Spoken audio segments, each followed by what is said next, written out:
semaine dernière, on a vu le moteur à explosion. Pourtant, il y a des moteurs où il n'y a pas besoin d'essence. J'ai rien compris au moteur électrique. Allez, générique.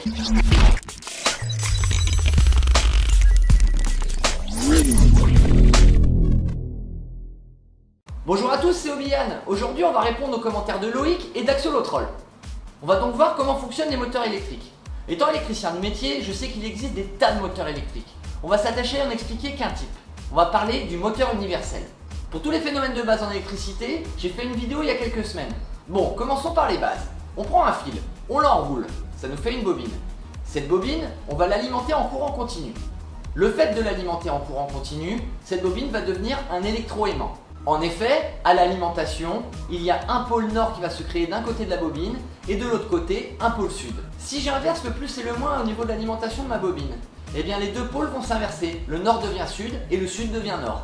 Et c'est à partir de ce phénomène qu'on va pouvoir créer un moteur électrique. Revenons sur un phénomène que j'ai expliqué il y a plusieurs vidéos. Lorsque l'on prend deux aimants, si les deux pôles face à face sont différents, soit un nord et un sud, ils s'attirent. Reprenons ces deux mêmes aimants et on en inverse un. On se retrouve avec deux pôles identiques, soit un nord, soit un sud. Et bien là, ils se repoussent. Prenons un montage simple. On prend deux bobines, une bobine fixe qui ne bougera jamais et une bobine mobile qui va nous servir pour l'axe du moteur. On va commencer par alimenter en courant continu la bobine fixe. Comme je l'ai dit précédemment, un pôle nord et un pôle sud vont se créer. C'est notre premier électroaimant. Prenons maintenant notre bobine mobile et maintenant on l'alimente elle aussi en courant continu. Un électroaimant va se créer et il va y avoir attraction entre deux pôles différents. La bobine fixe présente un nord, donc le sud de la bobine mobile va venir vers elle. Le problème avec ce montage, c'est qu'en l'état, on est à l'équilibre. On a fait donc au maximum un demi-tour. Difficile de faire tourner un moteur avec ça. Il faut donc trouver un système pour alimenter la bobine mobile et qu'elle puisse tout le temps tourner. Le système qu'on va utiliser s'appelle le collecteur. Mais c'est quoi le collecteur ? Eh bien on va prendre deux demi-cercles qui vont pouvoir laisser passer le courant. Là on va dire qu'ils sont en métal. Ces deux demi-cercles portent un nom, on les appelle des bagues. Donc prenons chaque extrémité de notre bobine mobile et accrochons chacune d'elles à une bague. Ensuite on vient joindre les deux bagues sans oublier de mettre à la jonction un isolant électrique et voilà, notre collecteur est en place. Il reste encore un problème. Comment j'alimente ma bobine mobile ? Eh bien on va utiliser ce qu'on appelle des balais.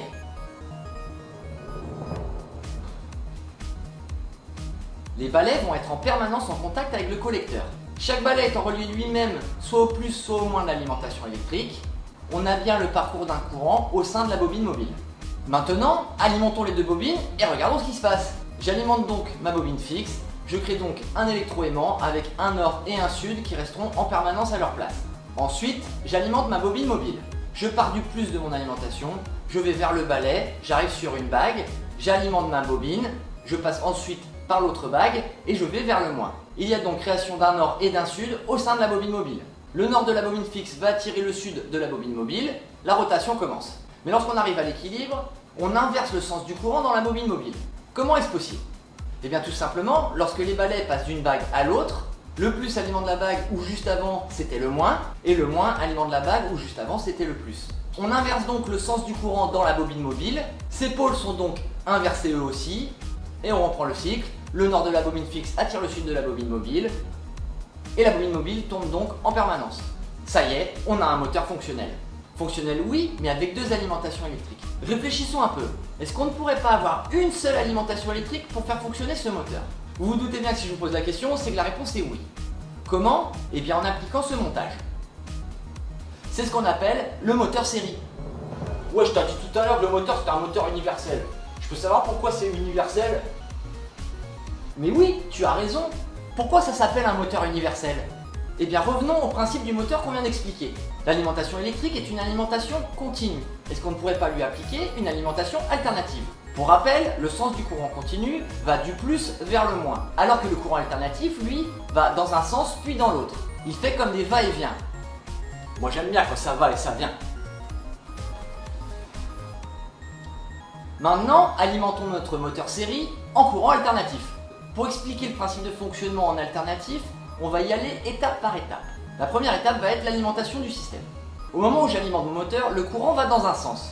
La bobine fixe va donc créer son nord et son sud, et la bobine mobile va faire de même en créant elle-même son nord et son sud. Deuxième étape, le courant s'inverse.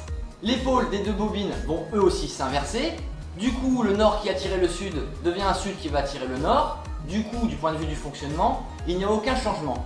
Le seul changement avec du courant alternatif, c'est que les deux bobines passent du nord au sud en permanence. Donc voilà pourquoi c'est un moteur universel. Il fonctionne tout aussi bien en continu qu'en alternatif. Voilà, c'est tout pour cette explication. J'espère avoir été assez clair car je sais très bien que l'électricité pour les non-initiés c'est très difficile. Normalement samedi prochain, pas d'explication, je vous prépare un Kalédo vlog, enfin si le temps est avec moi. N'hésitez pas à bombarder de commentaires la barre des commentaires pour définir le sujet de la prochaine explication. N'hésitez pas non plus à partager cette vidéo sur les réseaux sociaux si elle vous a plu. En tout cas, comme tous les samedis, je vous dis que la science soit avec vous.